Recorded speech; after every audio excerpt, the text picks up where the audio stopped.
우리 함께 사도신경 고백하시겠습니다. 전능하사 천지를 만드신 하나님 아버지를 내가 믿사오며 그 애아들 우리 주 예수 그리스도를 믿사오니 이는 성령으로 잉태하사 동정녀 마리아에게 나시고 본디오 빌라도에게 고난을 받으사 십자가에 못 박혀 죽으시고 장사한 지 사흘 만에 죽은 자 가운데서 다시 살아나시며 하늘에 오르사 전능하신 하나님 우편에 앉아 계시다가 저리로서 산 자와 죽은 자를 심판하러 오시리라. 성령을 믿사오며 거룩한 공예와 성도가 서로 교통하는 것과 죄를 사하여 주시는 것과 몸이 다시 사는 것과 영원히 사는 것을 믿사옵나이다. 아멘. 사도행전 15장 우리 6절로 21절까지 한번 쭉 읽겠습니다. 사도행전 15장 6절로 21절까지 다 함께 시작. 사도와 장로들이 이 일을 의논하러 모여 많은 변론이 있은 후에 베드로가 일어나 말하되 형제들아 너희도 알거니와 하나님이 이방인들로 내 입에서 복음의 말씀을 들어 믿게 하시려고 오래전부터 너희 가운데서 나를 택하시고 또 마음을 아시는 하나님이 우리에게와 같이 그들에게도 성령을 주어 증언하시고 믿음으로 그들의 마음을 깨끗이 하사 그들이나 우리나 차별하지 아니하셨느니라. 그런데 지금 너희가 어찌하여 하나님을 시험하여 우리 조상과 우리도 능히 매지 못하던 멍에를 제자들의 목에 두려느냐. 그러나 우리는 그들이 우리와 동일하게 주 예수의 은혜로 구원받는 줄을 믿노라 하니라. 온 무리가 가만히 있어 바나바와 바울이 하나님께서 자기들로 말미암아 이방인 중에서 행하신 표적과 기사에 관하여 말하는 것을 듣더니 말을 마침에 야고보가 대답하여 이르되 형제들아 내 말을 들으라. 하나님이 처음으로 이방인 중에서 자기 이름을 위할 백성을 취하시려고 그들을 돌보신 것을 시므온이 말하였으니 선지자들의 말씀이 이와 일치하도다. 기록된 바 이후에 내가 돌아와서 다윗의 무너진 장막을 다시 지으며 또 그 허물어진 것을 다시 지어 일으키리니 이는 그 남은 사람들과 내 이름으로 일컬음을 받는 모든 이방인들로 주를 찾게 하려 함이라 하셨으니 즉 예로부터 이것을 알게 하시는 주의 말씀이라 함과 같으니라. 그러므로 내 의견에는 이방인 중에서 하나님께로 돌아오는 자들을 괴롭게 하지 말고 다만 우상의 더러운 것과 음행과 목매어 죽인 것과 피를 멀리하라고 편지하는 것이 옳으니 이는 예로부터 각 성에서 모세를 전하는 자가 있어 안식일마다 해당해서 그거를 읽음이라 하더라. 아멘. 오늘 읽은 내용은요, 이제 우리가 특히 예루살렘 총회라고 하는 그 부분이에요. 사도행전에 나오는 예루살렘 총회는 제1차, 2차 뭐 이렇게 나누는데 처음으로 예루살렘에서 총회가 모이는 겁니다. 다시 말하자면 지금 저희는 기독교에 대한 감리회가 있고 또 장로교도 장로교대로 또 그 총회가 있겠죠. 그러면 이제 여기서 말하는 건 뭐 총회예요. 전국 총회. 저희 기독교 대한감리회는 전국에 이렇게 되어 있죠. 조직이 우리나라 전체에 있는 기독교를 기독교 대한감리회. 그 밑에는 대략 도별로 감리회를 묶어서 연회. 그러니까 저희 교회는 저희가 있는 이 지역은 서울 남면회가 되는 거예요. 그러면 서울 남면회는 뭐냐면 서울이 너무 크니까 강남, 그다음에 한강 이북을 서울 연회, 여기 서울 남연회. 그러면 그 연회 가운데서도 굉장히 많으니까 그걸 다시 작게 쪼갠 게 뭐냐면 지방이에요. 지방. 그러면은 서울, 강남, 이남 쪽은 이제 대략 구별로 저희는 동작구니까 동작지방, 영등포구는 영등포지방, 어떻게 되죠? 동작구에도 감리교가 한 35개가 되죠. 35개. 그러면 그 동작 지방회 산하에 담임 목사를 단독으로 모실 수 있냐? 사례비를 주고 모든 활동비, 목회비, 그래서 자체적으로 독립적으로 재정이 확보가 돼서 그 교회를 꾸려갈 수 있겠냐? 그래서 교회를 꾸려갈 수 있는 단위로 묶은 것을 구역이라고 그래요. 구역. 근데 이 총회나 연회나 지방회나 이게 다 교회이기 때문에 끝에 회자가 붙죠. 그게 구역회. 그런 그 구역에서도 자립이 되든 안 되든 하나의 개체 교회를 뭐라 그러느냐? 그거를 교회라 그래요. 교회. 그런데 하나의 교회로서 담임 목사를 독립적으로 모실 수 있는 그런 규모가 된다면 구역이나 교회나 똑같이 되는 거죠. 근데 교회가 자립이 안 되면 두 교회를 묶어가지고 하나의 구역. 그러면 이제 담임 목사가 두 교회를 다니면서 설교도 하고 뭐 이렇게 되는 거죠. 우리나라는 그런 게 초창기에 있었다가 없어졌습니다. 그래서 지금은 자립이 되든 안 되든 다 그냥 구역이라고 그러고, 미국은 지금도 목사 한 명이 세 교회, 네 교회만 돼 있어요. 굉장히 FM이에요. 미국은. 그래서 우리는 교세가 약하기 때문에 담임 목사님을 한 명을 제대로 모실 수 없습니다. 그러면 이웃 교회가 연합해가지고 그걸 다 감독이 조정을 합니다. 이렇게 해가지고. 그런 거는 우리도 처음에는 그 미국의 그 선교사들이 와서 감리교회를 이렇게 복음을 전하고 조직을 해놨기 때문에 같이 출발을 했었는데, 그래서 이제 오늘은 내용보다는 우리가 이런 거를 좀 다듬어야 되는데, 매너라는 거죠. 매너라는 건 회의도 할 줄 모르고 정말 몰라요. 회의를.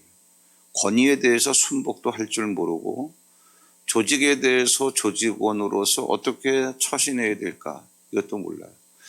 여러분들에게 이런 말씀 드리는 건 죄송하지만 죄송한 것도 아니죠. 같이 공동 책임을 져야죠.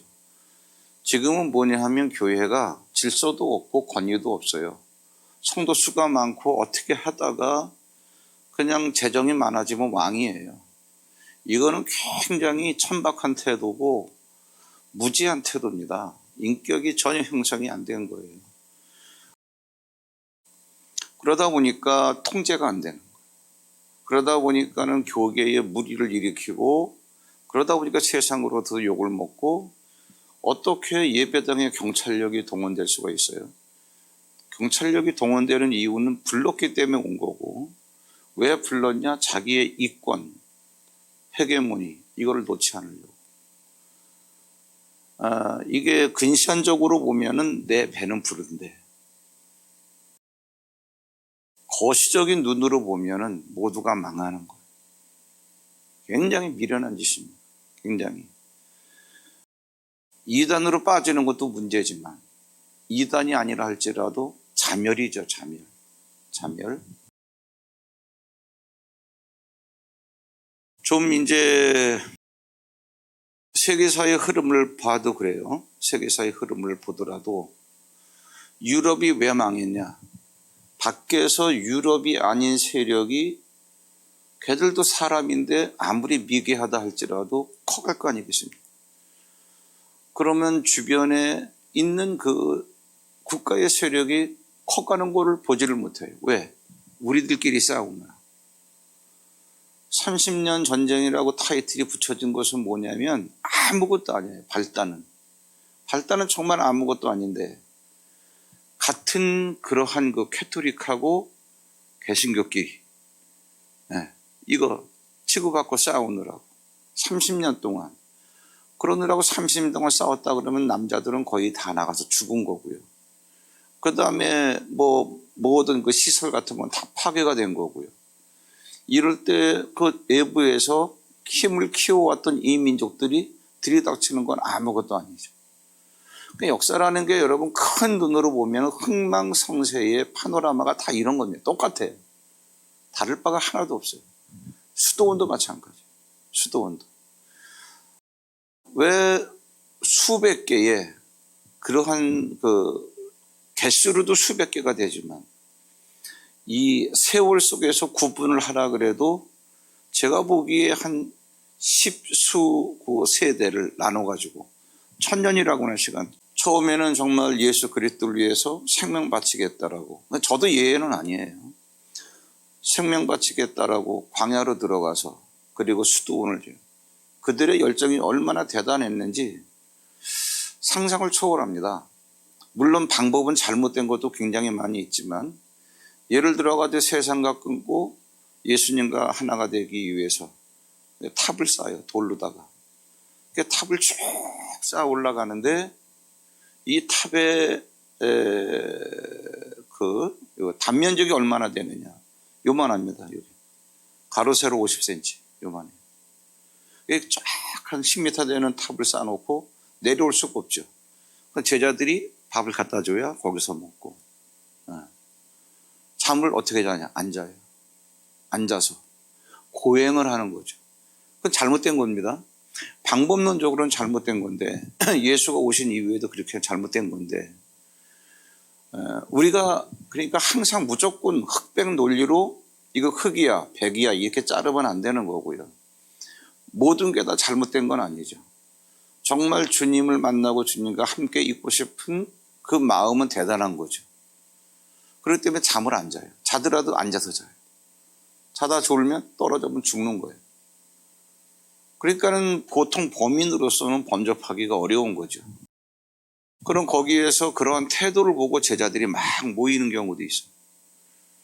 그리고 굉장히 이것이 범위가 커지면은 또 재정이 막 들어오면은 또 거기에서 분란이 일어나고 또 잘못하면은 마음이 물질로 쏠려지면 원래의 본질과는 스승과는 다른 쪽으로 가고 그러다 보면은 그 거룩한 뜻을 갖고 방법은 잘못됐지만 그렇다고 해서 모든 수도원이 다 그랬던 건 아니에요. 예를 들어 드리는 거예요. 그러면 거기에서 다시 이제 어떻게 본래 출발했던 그 스승의 의도와는 달리 이 수도원이 체결하게 되고 나중에는 아무리 수도원에 이거는 뭐 재정은 많아지고 했어도 성령께서 역사를 안 하시니까 다 떨어져나. 그것도 여기에서 또 일부가 나와가지고 이건 잘못됐어. 또 그래가지고 또 거룩한 뜻을 품고 수도원을 세우면 처음엔 잘 되는데 또 잘 돼가지고 잘 된다는 게 사람들이 많이 모이고 돈이 많이 모이고 또 이렇게 되고 그런 거죠. 우리나라도 마찬가지입니다. 우리나라는 거기에다가 이제 우리나라 민족성이 사실 좋은 건 아니에요. 그렇다고 탓할 수도 없는 게 이렇게 세계사의 흐름을 보면은 중국이라고 하는 엄청난 대륙, 일본은 별거 없는데 별거 없는 애들이 중국을 먹으려고 했으니까는 규모는 그런데 실력은 있는 거죠.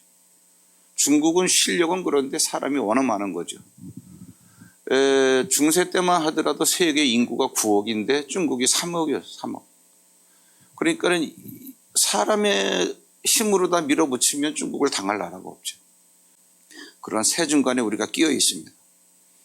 그러면 중국이라는 게 그 제국을 넓히기 위해서 주변 나라들 갖다가 다 흡수한 거 아니에요. 그럼 우리나라는 중국 거기에 지금 이북이야 뭐 원래 우리나라였으니까 우리 같이 이제 남북 다 합해가지고 대한민국이라고 하는 요 이제 뭐 호랑이처럼 생겼는 이것이 중국에 붙어 있는데 이거 흡수하려고 그러면 아무것도 아니죠. 흡수당할 뭐 기회도 상당히 많이 있었죠. 이거 근대사까지 합해서 다 합하면. 그런데도 그 엄청난 대륙 그 제국에 흡수되지 않고 살아남은 민족이 우리나라거든요. 그러다 보니까 좋은 면으로 보면은 끈기, 인내. 그런데 나쁜 쪽으로 보면 그런데 시달리다 보니까 자기 입속 챙기기 바쁘고 눈치 보기 바쁘고 주체성이 없는 거예요. 주체성이. 그러니까 뭐가 좋다 나쁘다 이렇게 말할 수는 없는데 그러면 이제 우리가 먹고 살만하면 다시 우리가 공부도 하고 정신도 차리고 무엇이 정말 수준이 있는 삶의 태도인가 이것도 좀 알아야 되는데 계속 정신적인 건 답습을 하는 거예요. 별로 이렇게 깨어나려고 그러진 않아요. 우리나라 사람들이 지금 그렇게 깨어나질 않았습니다. 의식을 보면. 대화하는 걸 봐도 그렇고 회의하는 걸 봐도 그렇고. 그래서 오늘 여기 나오는 게 제가 왜 이 말씀을 드리냐면 사도행전에 뭐 바울이 어디 갔다 지명 외우는 건 저도 못 외워요. 못 외우는 게 아니라 외울 이유가 없어가지고 안 외우는 건데 중요한 거는 그러한 모든 그의 발자국을 통해서 성령께서 어떻게 무슨 일을 행하셔서 우리에게 어떤 메시지를 주시려고 하느냐 이거죠. 어저께까지 무슨 말씀을 드렸냐면 1차 전도 여행을 마치고 돌아와 보니 예루살렘에서 내려온 율법주의자들이 복음을 왜곡시켜놨더란 얘기죠. 다 교회를 어지럽혀 펴놓은 거예요. 그러다 보니까 뭐 티격태격 말싸움이 있었겠죠. 그러니까 교회에서 그러지 말고 그 예루살렘에 올라가서 사도들도 거기 있고 장로들도 있고 총회장도 거기 있으니까 거기에 가서 한번 정확하게 그들의 답을 받아가지고 정리를 해 오시죠. 그래가지고 그 예루살렘으로 가는 거 얘기했잖아요. 오늘 읽은 부분은 예루살렘에 다 도착을 해서 사람들이 다 모였습니다. 이걸 예루살렘 총회라 그래요. 총회. 그러니까 아까 그래서 제가 우리나라의 기독교 대항감리회 구조도 말씀을 드렸고 우리나라는 기독교 대항감리회, 그 밑에 연회, 그 밑에 지방회, 그 밑에 구역회, 그 다음에 교회, 뭐 당회라 그러죠. 이렇게 있어요. 체계적인 건 좋은데 문제는 뭐냐 하면 체계적인 시스템 속에서 상명하복, 상명하복도 잘못된 거예요. 일방적으로 명령을 듣는 게 아니라 충분히 사람들의 하부 기관의 의견을 들어서 상부 기관에서 결정을 했으면 이건 상명이라고 할 수는 없죠. 하부 기관의 모든 이걸 잘 읽어보시면 그게 다 나와요. 근데 사도행전을 보면서 이거를 이거 대인관계도 마찬가지입니다. 내가 너보다 이 사람이니까 이렇게 해. 이건 상명. 근데 아랫사람이니까 들어야 돼. 그건 하복. 상명하복이 아니고 윗사람 노릇을 하려면 아랫사람의 의견들을 다 들어야 돼요. 제 속마음이 어떻구나. 저런 말을 하는 거 보니까 이렇구나. 그게 다 들은 다음에 그 마음을 헤아려 가지고 딱 정리해서 얘기를 해주면 그거를 아랫사람은 그대로 받아주는 거예요. 이게 오늘의 요지입니다. 요지. 그런데 지금 이것이 안 되니까 예를 들어 여러분 이겁니다.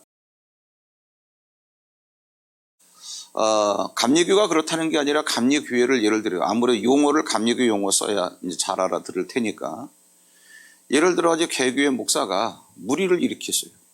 교회의 재정 문제라든가 여자 문제라든가 뭐 이런 무리를 일으켰어요. 그래가지고 이렇게 보니까는 그래 안 되겠어.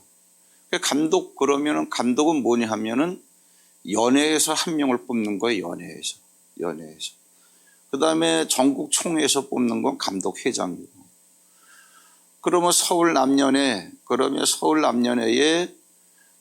한 19개 지방을 다 통폐합해가지고 감독이 19개 지방. 지방 가운데에서도 밑에 있는 구역, 그 밑에 있는 당회. 당회에서 어떤 목사가 문제를 일으켰다.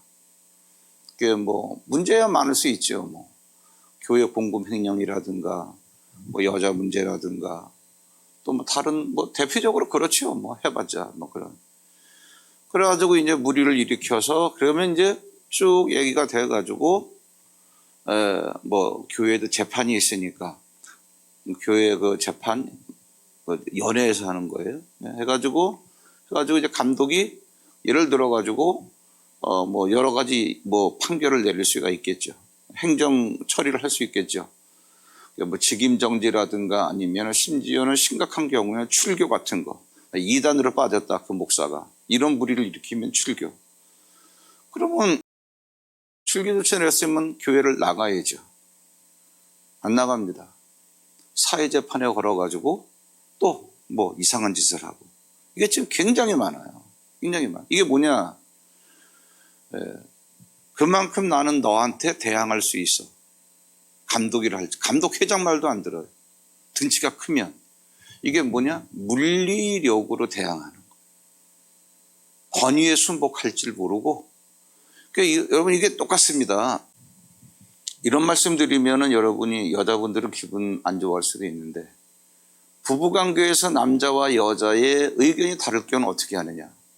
부부가 이걸 합의를 하고 부부 생활하셔야 됩니다.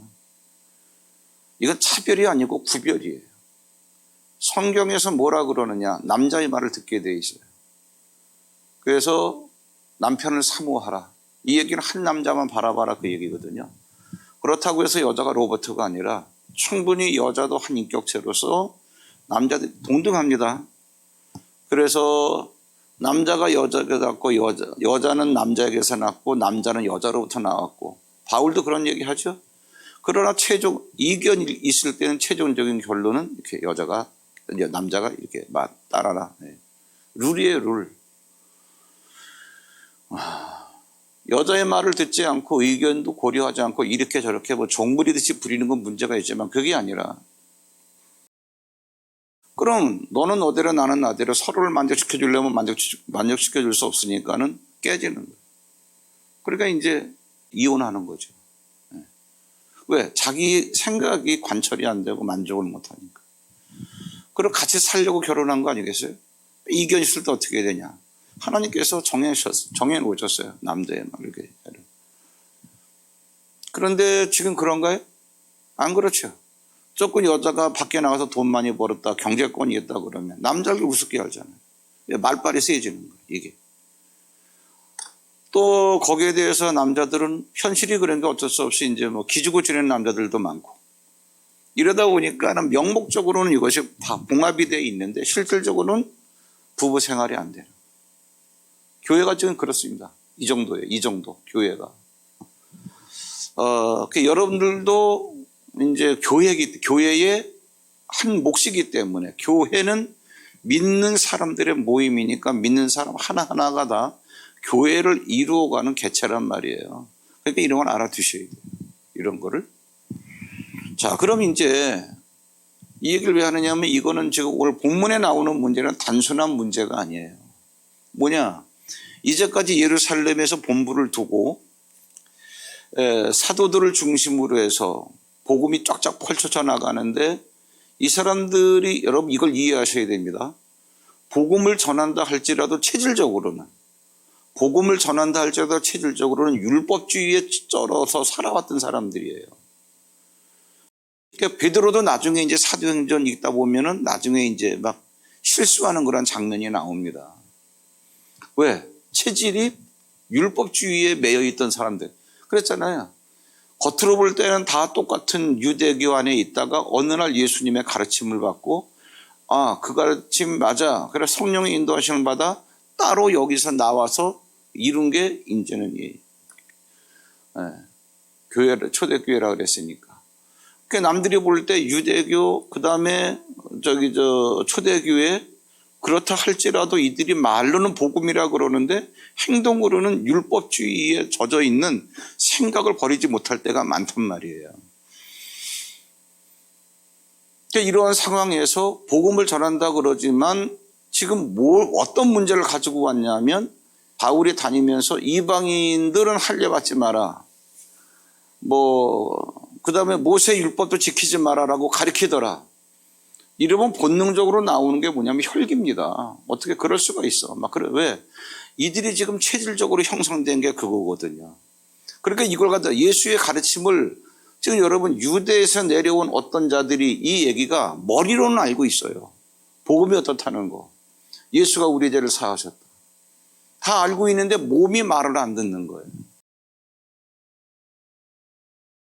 그러니까 예수를 믿으면서도, 예배를 드리면서도 여전히 율법을 지키는 애들도 있고, 이런 상황에서 이제 총회가 열린 거예요. 그게 난장판이죠. 왜? 이거는 가장 근본적인 걸 흔드는 거예요. 이거는. 그러니까 이 회의의 열림의 회의의 의제가 다양하잖아요. 근데 여기서 지금 다뤄질 의제는 뭐냐 하면, 이 초대교회의 근간을 흔드는 거예요. 그러니까 굉장히 의제도 대단하고 사람들도 굉장히 그 촉각이 곤두섰고 그렇겠죠. 그러니까 난장판이 됐을 텐데 회의를 얼마나 깔끔하게 하나 보세요. 다 모였어요. 요약해드리면 이겁니다. 다 모였어요.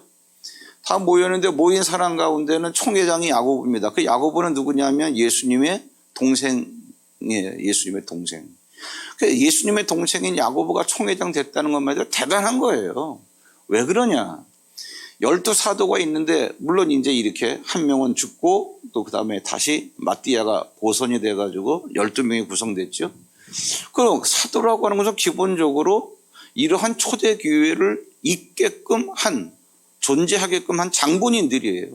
예수님과 함께 3년 동안 동고동락하면서 처자식 다 버리고 배와 그물을 버리고 예수를 따라다녔던 결과 사람들이 많이 운집하게 되니까 교회가 형성된 거 아니에요. 여기에 예수님의 동생이라고 해서 예수님과 함께 다니지도 않았단 말이에요. 예수님이 십자가에 죽고 난 다음에 그 다음에 우리 형이 저렇게 죽는 거 보니까 진짜구나 해서 그때 이제 뭐 성령 받고 그때 그러면 경력으로 봤을 때 사도들이 볼 때 아무것도 아니에요. 그거는 그렇잖아요. 어쩌면 얼굴도 모르는 사람이에요. 예수님 따라다닐 때 예수님이 언제 뭐 동생들 데리고 안 데리고 다녔거든. 그러면 사도들에 의해서 세가 형성됐는데 예수님의 동생 야고보를 12제자 가운데 야고보는 순교를 했고 이미 그 야고보를 총회장으로 세운다는 거 대단한 거죠. 총회장이 있어요. 그 12사도가 있어요. 장로들이 있어요. 그 다음에 이제 저기에 이제 바울과 바나바가 이제는 피고인으로 와 있는 거예요. 그 다음에 고소인으로 이제 여기 가서 있는 무리들이 온 거예요. 또 많은 장로들이 있는 거예요. 이렇게 구성이 되어 있습니다. 그래서 이제 왈가왈부 막 많은 얘기들이 있겠죠. 그 많은 토론을 갖다가 다 하게 하고 난 다음에 그 다음에 어떤 일이 있냐면 베드로가 딱 일어나서 얘기를 합니다.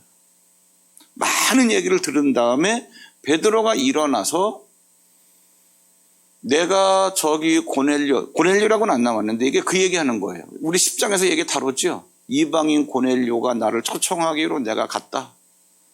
가가지고 내가 거기에서 이렇게 얘기하니까 성령께서 그들에게도 성령을 주셔서 하나님께서 자기를 증언하시는 걸 내가 봤다.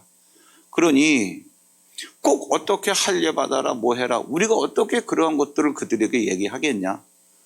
그러니까 여기서 그 다음에 이제 바울과 바나바가 일어나서 마찬가지로 자기들도 이방인에게 다니면서 이렇게 행하시는 걸 우리가 봤다. 경험을 쭉 얘기하는 거예요. 경험을. 그래서 사람들이 잘 들어요. 다 듣고 난 다음에 총회장 야고보가 일어나서 내 말을 들어라. 지금 시므온이라고 하는 베드로가 이렇게 말했는데 그 말이 맞다. 그러면서 내 생각에는 이렇게 하는 게 좋겠다. 라고 하면서 딱 끝내요. 근데 얼마나 이게 놀라운지 보세요, 여러분. 제가 짚어드릴게요. 15장 6절에 보시면 사도와 장로들이 이 일을 의논하러 모여 많은 변론이 있은 후에 많은 변론이 있어. 이게 중요해요.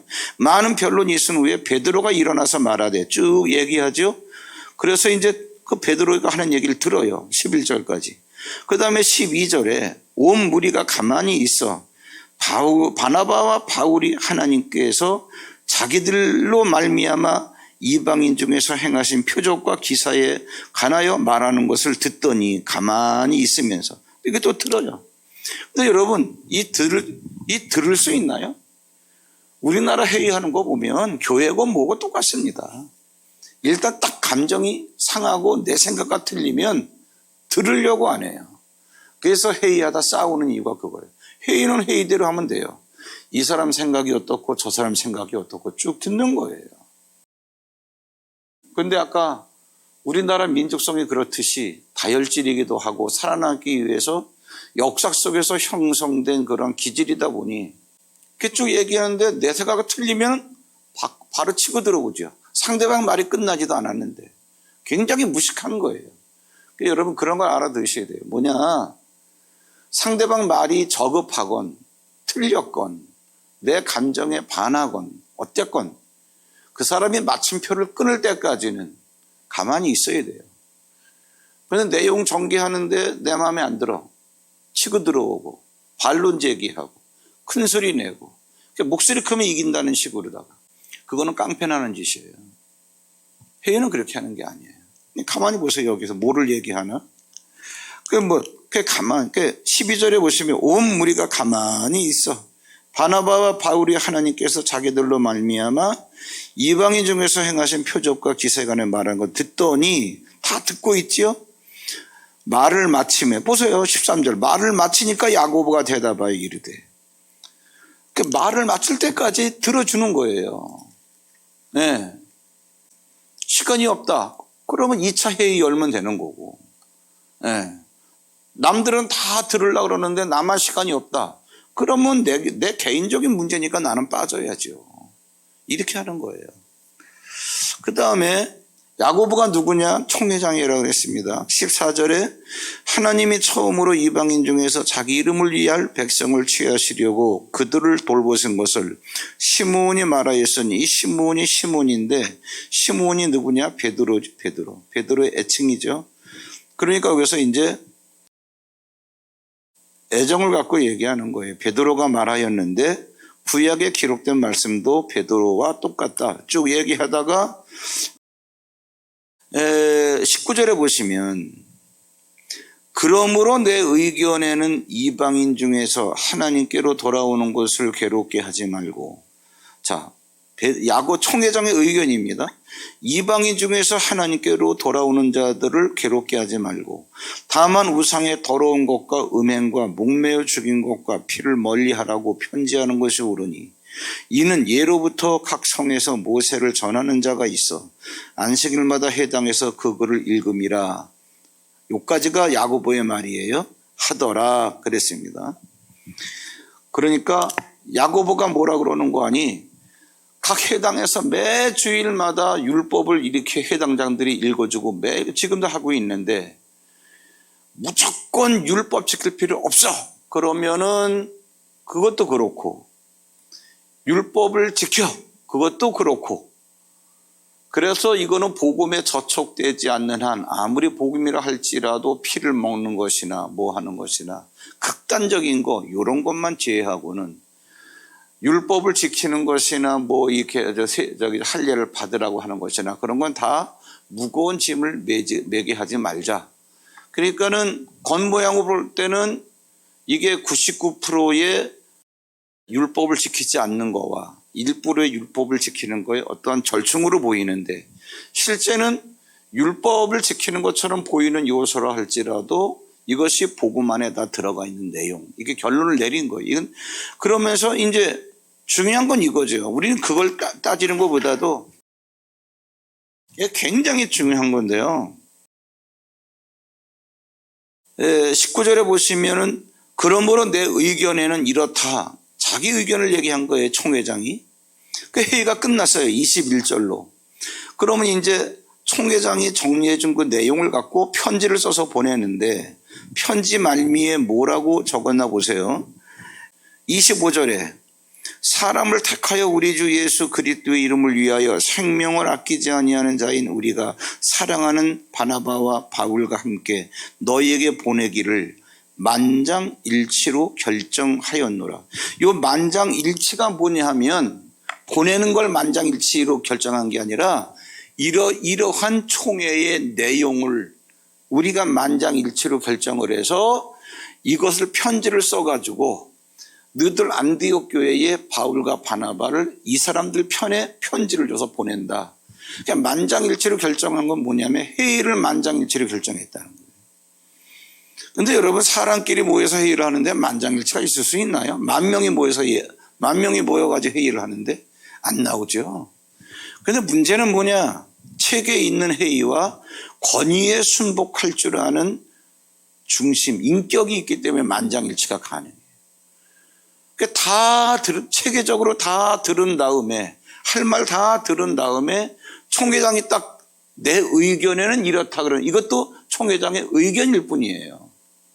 내가 이 사람 저 사람 만 명의 의견을 다 들어보니까 이렇게 하는 게 좋겠습니다 했더니 거기에 만 명이 이게 어떻게 다들 마음에 여기는 A고 여기는 B인데 어떻게 마음에 들겠어요. 그런데 총회장이 야고보가 모든 10,000명의 회원들의 의견을 다 들어보고 결국은 그것을 정리해 주신 거니까 그것이 맞다라고 순복하는 태도가 없으면 이게 만장일치가 될 수가 없는 거예요.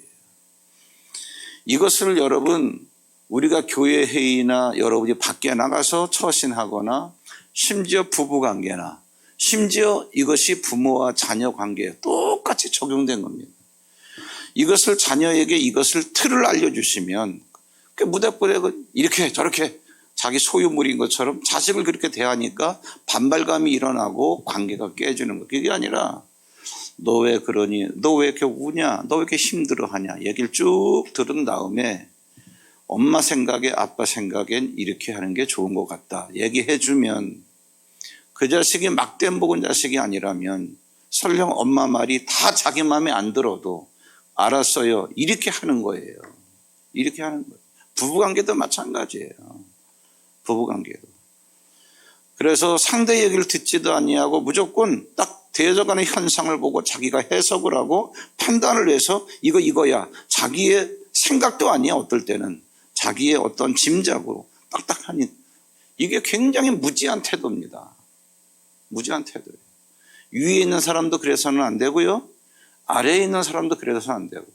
제가 왜 이 말씀을 드리느냐면 지금은 사람이 많고 재정만 우리 교회 흔히 말하는 뭐 부흥이라 그런 부흥 일권에서 뭐 하려고 그래요? 결국은 깨질 건데. 깨지잖아요 지금. 엄청나게 깨지고 사회적인 무리를 일으키고 그게 무슨 사람 떼거리를 모아놓은 거지 그게 무슨 부흥이에요. 네. 지금 그래서 지금 여러분들이 제가 이런 얘기 하려고 그러는 게 아니라 이런 것을 눈을 떼셔야 됩니다. 눈을 떼셔야 돼요. 그래서 의장이라고 하는 자리에 아무리 헛개비 같은 사람이 앉아 있어도 차라리 의장을 갖다가 바꿔치기 한 다음에 뭐 그 사람 말을 갖다가 안 듣든가 하든가. 이거는 말도 절도 안 되는 얘기가 이 교회가 지금 여러분 굉장히 뭐 코로나 하지만 코로나보다 더 위기가 뭐냐면 교회가 이러한 자성이 없고 자정 능력이 없고 의식 개혁이 안 되고 어떻게 해야 되는지도 모르고 오늘은 요 회의하는 이거 여러분들이 회의로만 끝나면 여러분 대의관계 뭐 다 적용되는 거니까 이런 것들이 여러분들이 딱 정리가 돼서 지금 나의 포지션이 어디구나 내 위에는 누가 있구나 빈부 귀천이 없다 그러지만 그거는 원리적인 얘기고요. 실제는 뭐냐 내가 순복해야 될 대상이 있는 거예요. 여러분 깔끔하게 대상이. 네. 목사님은 그렇게 합니까? 좀 그렇게 해요. 네. 남들이 오해할 때도 있어요. 너무 터프해가지고 내 말 안 들을 것 같아. 안 그렇습니다. 저는 제 위에 사람에게 할 거 탁탁 해줘요. 네. 뭐 어떻다고 해서 뭐 토달고 그러지 않습니다. 여러분들에게도 이런 것들이 좀 훈련이 되어졌으면 좋겠습니다. 기도하겠습니다. 하나님 아버지, 오늘은 예루살렘 총회가 열리는 것들을 통해서 우리들이 어떻게 처신을 해야 될까에 대해서 방법을 깨닫게 해주시고 성령께서 하신다라고 다들 말들은 하지만 어떻게 성령께서 일하시는가 이것을 정말 모델로 예루살렘 총회에서 보여주고 있습니다. 윗사람도 아랫사람을 없인 여기지 아니하고 아랫사람도 윗사람을 무시하지 아니하고 그래서 하는 말들을 다 들은 다음에 정리해야 될 사람들이 정리해 주는 결론에 대해서 만장일치를 승복하는 아름다운 모습을 보고 있습니다. 우리나라에도 교회뿐만 아니라 세상에도 이러한 날이 와야 되겠습니다. 작은 땅덩어리에서 가진 것도 크게 없는데 우리가 이러한 깔끔한 방법을 배워야만 하나님께서 주시는 복을 풍성히 누릴 수 있고 우리에게 그나마 복을 주셔서 이 작은 땅덩어리에서 세계 열강이라고 하는 대열에 이름을 올려놓았지만 누리지를 못하고 있습니다. 오늘 말씀을 통해서 이 말씀을 깨닫는 자들부터 의식의 개혁이 있게 하여 주사 우리에게 주신 것들을 마음껏 누릴 수 있는 그래서 우리로 말미암아 우리 주변이 정말 더 깔끔해져가는 그러한 환경을 만들어낼 수 있도록 인도하여 주시옵소서.